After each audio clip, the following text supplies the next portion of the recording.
सर्वस्य जगद्गुरुः यस्य स्मरणमात्रेण जीवन्मुक्तो भवेन्नरः। शृणु देवी प्रवक्ष्यामि सावधानावधारय। नारदोऽस्य ऋषिर्देवी छन्दोनुष्टुबुधाहृतम्।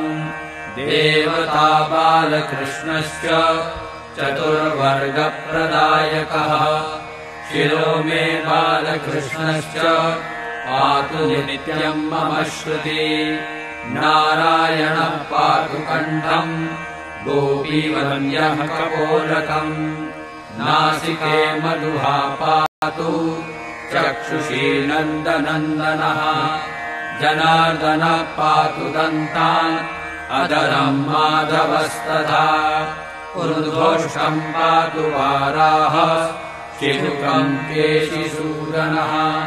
हृदयम् गोपिकानाथो नाभिम् सेतुप्रदः सदा।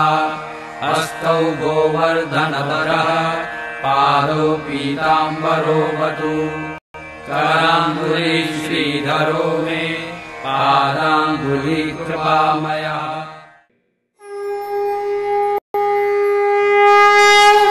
जीव के जीवन से ये अज्ञान रूपी पर्दा हट जाए तो जीव का जीवन धन्य हो जाए। लोग कहते हैं भगवान आए और भगवान चले गए। सीताराम जी, न मेरा गोविंद कभी आता है और न कभी जाता है। किसी को सोने की ईंट मिल गई। आजकल बहुत लोग चक्कर में लगे, महाराज वहां माल गड़ा है निकाल दो तो बड़ी कृपा हो जाती।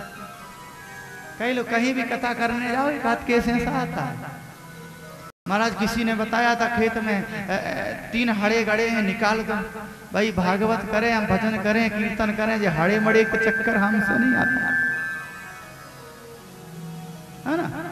अब किसी को खुदारा खास्ता मिल जाए, जिनके पास में कुछ ना हो, उसे सोने की ईंट मिल जाए। अच्छा ये बताइए, सोने की ईंट मिलेगी तो क्या करोगे? सीताराम जी क्या करोगे बोलो? आपको सोने की ईंट मिल जाए, अपनी पत्नी के लिए बढ़िया पहले मोटी 20 तोले की चेन बनवाएंगे आप, बढ़िया हार बनवाएंगे, मंगलसूत्र बनवाएंगे, कमर के लिए करधनी बनाएंगे, हाथों के लिए बड़े मोटे मोटे कंगन बनवाएंगे, अंगूठियां बनवाएंगे। लेकिन विचार करिए, सोचिए जरा, ईंट के आकार में था तब क्या था? सोना था। चैन के आकार में आया तब भी सोना है। अंगूठी के आकार में आया तब भी सोना है। चैन के आकार में है तब भी सोना है। झुमके के आकार में आया तब भी सोना है। आपने अपनी पत्नी के लिए बढ़िया सोने के आभूषण बनवाए। एक दिन आपकी पत्नी से झगड़ा हो गया। एक दिन आपकी पत्नी से झगड़ा हो गया, और जब झगड़ा हुआ तो आपका जितना मैंने बनवाया है सब जेवर सारा जेवर उतरवा लिया, ओखली में रखा, और ओखली में रखकर जैसे मूसल से कूटना प्रारंभ किया तो क्या बचा? बोलो। ईंट के आकार में था तब भी सोना था, आभूषणों के रूप में परिवर्तन हुआ तब भी सोना था, लेकिन क्रोध में आकर के ओखली में रख के मूसल से कूटना प्रारंभ किया तब भी सोना बचा। ऐसे ही भगवान, न भगवान कभी आते हैं न भगवान कभी जाते हैं। जीव कहता परमात्मा चले गए सो चले गए, और जीव कहता परमात्मा आ गए तो सामने प्रकट हो जाए। भगवान कहीं जाते नहीं हैं, भगवान कभी आते नहीं हैं। जीव के जीवन में जब ज्ञान का प्राकट हो जाता है तो परमात्मा दर्शन देने लग जाते हैं, और जीव के जीवन में जब अज्ञानता आ जाती है तो भगवान अंतर्ध्यान हो जाते। बस यही जीव के जीवन में अंतर है। बस राजा परीक्षित को श्री सुखदेव जी महाराज कथा सुनाए जा रहे हैं। कथा सुनाते सुनाते महाराज श्री ने 9वें स्कंद में प्रवेश किया, और जब 9वें स्कंद में प्रवेश किया तो महाराज श्री ने बताया कि 9वें स्कंद में सूर्य की चर्चा, सूर्यवंश के निरूपण की चर्चा आई है। और सूर्यवंश कैसा है? जिस वंश में राम का अवतार हुआ है, जिस वंश में मेरे प्रभु का अवतार हुआ है, वो वंश दिव्य है। राजा परीक्षित ने जैसे सुना कि मैं सूर्यवंश के वंश का निरूपण मैं करना चाहता हूँ, महाराज मैं सुनना चाहता हूँ। सुखदेव जी ने कहा राजन आप भगवान श्री गोविंद की कथा का पान करने के लिए एकत्रित हुए, लेकिन आपके मन में जो लालसा है कि राम चर्चा सुनना चाहते हो, तो मैं आपको सूक्ष्म रूप में राम चर्चा सुनाऊंगा। ये 24 अवतार भगवान के हुए हैं, लेकिन 24 अवतारों में 2 अवतार बड़े श्रेष्ठ हैं। राम कृष्ण दो एक है, अंतर नहीं निभे, और इनके नयन गंभीर हैं, इनके चपल विषय। राम के नैनों में गंभीरता है, कृष्ण के नैनों में चपलता है। राम मर्यादा पुरुषोत्तम है और मेरे मुरली वाले लीला पुरुषोत्तम, अंतर यही है दोनों। राम जी ने जो किया है वो हम कर सकते हैं, लेकिन मेरे गोविंद ने, मेरे गोपाल ने जो कहा है, गोविंद ने क्या कहा है?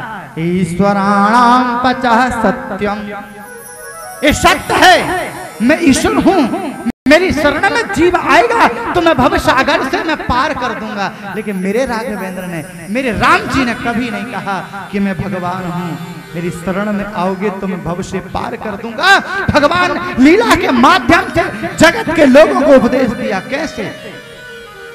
कि प्रातः काले उठ के रघुनाथा, माते पिता गुरु ना वही माता।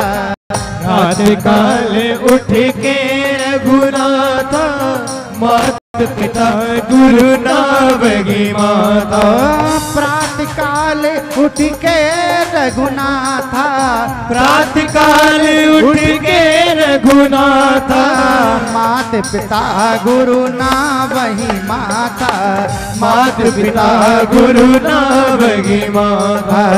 जो बालक कछु अनुचित करही, जो बालक कछु अनुचित करही, मात पिता गुरु चित न धरही। मात पिता गुरु चित न धरही। हो जो बालक कछु अनुचित करही, जो बालक कछु अनुचित करही, मात पिता गुरु चित न धरही। मात पिता गुरु चित न धरही। राम जी ने जो किया है वो हम कर सकते हैं, आप कर सकते हैं, हम सब कर सकते हैं, लेकिन करते हो? राम जी ने क्या किया? प्रातः काल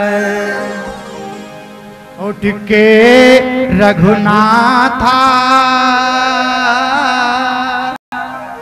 और माते पिता गुरु ना वही माता। माता के चरणों में, पिता के चरणों में, गुरु के चरणों में राघवेंद्र प्रणाम करते हैं, वंदन करते हैं, अभिनंदन करते। इतने लोग बैठे हैं, कोई कह दे कि मैं प्रातः काल उठ करके मैं अपने माता पिता के चरणों में प्रणाम करता हूं, कोई कह नहीं सकता, मुझे सब पता है। उठाइए हाथ, बताइए कि मैं माँ के चरणों में, मैं पिता के चरणों में प्रणाम करता हूं। नहीं बता पाए, करते नहीं। एक व्यक्ति है, 100 में 1 हो सकता है, लाख में 1 हो सकते हैं। देखो इतनी बड़ी समाज में एक ही व्यक्ति ने हाथ उठाया कि मैं 2। अब ऐसा मत करना कि 2 के चक्कर में 200 हाथ उठा दें, ऐसे में काम नहीं चलेगा। माता के चरणों में, पिता के चरणों में, गुरु के चरणों में जो वंदन करता है, जो अभिनंदन करता है, वही जीव दिव्य होता है। और जो माता पिता का अभिनंदन पूजन करता है, भगवान उसी की पूजन से स्वीकार करते हैं, उससे ही भगवान प्राप्त होते हैं। उन्हीं को भगवान, उन्हीं के सारे संकल्प को परिपूर्ण करते हैं। लेकिन आज का जीव, आज का मानव माता पिता की पूजन करना छोड़ दिया। आज का मानव तुलसी का वृक्ष घर में लगाना छोड़ दिया। आज का मानव गौ सेवा करना छोड़ दिया। अब सेवा होती है, लेकिन कैसे होती है? गमले को सजाना याद रखा, तो पर तुलसी का बिरवा भूल गए। कि गमले को सजाना याद रखा, पर तुलसी का बिरबा भूल गए। पिक्चर को दिखाना याद रखा, पर मंदिर में जाना भूल गए। कुत्ते को घुमाना याद रखा, कि कुत्ते को घुमाना याद रखा, पर गाय की रोटी भूल गए। और साली का जन्मदिन याद रखा, पर माँ की दवाएं भूल गए। साली का जन्मदिन याद रखा, पर माँ की दवाएं भूल गए। बताइए, जो माता पिता का सेवन नहीं करेगा, जो माता पिता का अभिनंदन नहीं करेगा, जो माता पिता का वंदन नहीं करेगा, जीवन में कल्याण आने वाला नहीं है। संसार में, दुनिया में सबसे उद्धार हो सकता है, लेकिन माता से, अपने गुरु से उद्धार नहीं हो सकता। कि खुद गीले में सोकर माने, तुमको सूखे में रखा, तुम्हें खिलाया पूरा भोजन, अगर बचा है तो चखा।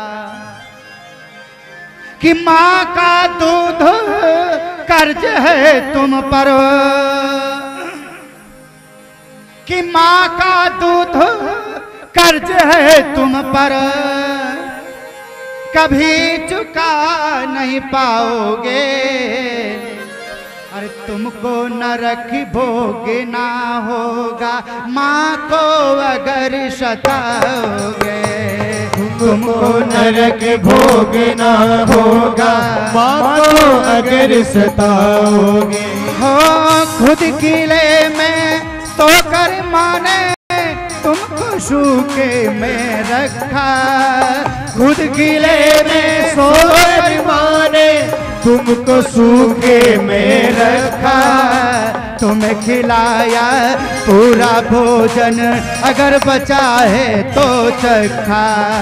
तुम्हें खिलाया पूरा भोजन, अगर बचा है तो चखा। माँ का दूध कर्ज है तुम पर, कभी चुका नहीं पाओगे, कभी चुका नहीं पाओगे।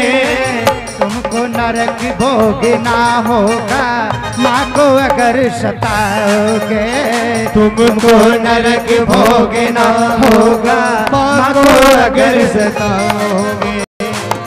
जो माता पिता की सेवा नहीं करता है, जो माता पिता का अभिनंदन नहीं करता है, वो मंदिर में कितनी भी पूजा कर लेवे, कितना भी पाठ कर लेवे, कितना भी वंदन करे, कितना भी अभिनंदन करे, पूजा से कोई फल प्राप्त नहीं होता। राम जी ने कहा है, अरे भाई तुझे मेरी पूजा का फल जब प्राप्त होगा, जो मैंने किया वो तू कर, और जब तू करेगा तो मेरी पूजा करने की तुझे आवश्यकता नहीं है, क्योंकि मैं तो राम में, मैं राम पिता में, मां में समाया हुआ हूँ। एक बार उस मूर्ति में, उस पिता के दिव्य रूप में, उस पिता की दिव्य, माँ की दिव्य आकृति में, तू मुझे तो देख। तू मंदिर में आकर के, पत्थर की मूर्ति में आकर के मुझे देखता है। तूने कभी अपने पिता के रूप में मुझे स्वीकारा? तूने अपने पिता के रूप में कभी देखा है? तूने अपनी माँ के रूप में कभी देखा? और जिस दिन तू अपनी माँ के रूप में मुझे देख लेगा, जिस दिन तू मेरे पिता के रूप में, अपने पिता के दिव्य स्वरूप में मुझे देख लेगा, उसी दिन तू माता पिता की सेवा कर। और जब पिता की सेवा करेगा तो तुझे मेरी सेवा का प्रतिफल प्राप्त हो जाएगा। राम के वंश के सुनने के लिए महाराज परीक्षित जी खड़े हैं, निवेदन कर रहे हैं, एक बार मुझे सूर्य वंश का निरूपण कराइए। मैं राम चर्चा में सुनना चाहता हूँ। और राजा परीक्षित को श्री सुखदेव जी महाराज राम चर्चा सुना रहे हैं, सूर्य वंश का निरूपण कर रहे हैं। इस सूर्य वंश, चंद्रवंश की विशेषता क्या है? सूर्य वंश की विशेषता है, बोले जब तक यज्ञ नहीं होता है, बालक नहीं होता है। ये सूर्य वंश की विशेषता, पुत्र चाहिए है तो यज्ञ करो, और जब यज्ञ होगा सो बेटा हो जाएगा। प्रेम से बोलो राधे राधे।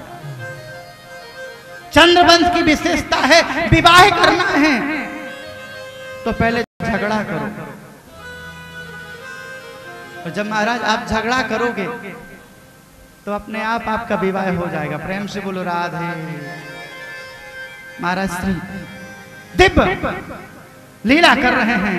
आज सुखदेव जी महाराज राजा परीक्षित से निवेदन कर रहे हैं, मैं आपको कृष्ण राम चर्चा में सुनाऊंगा।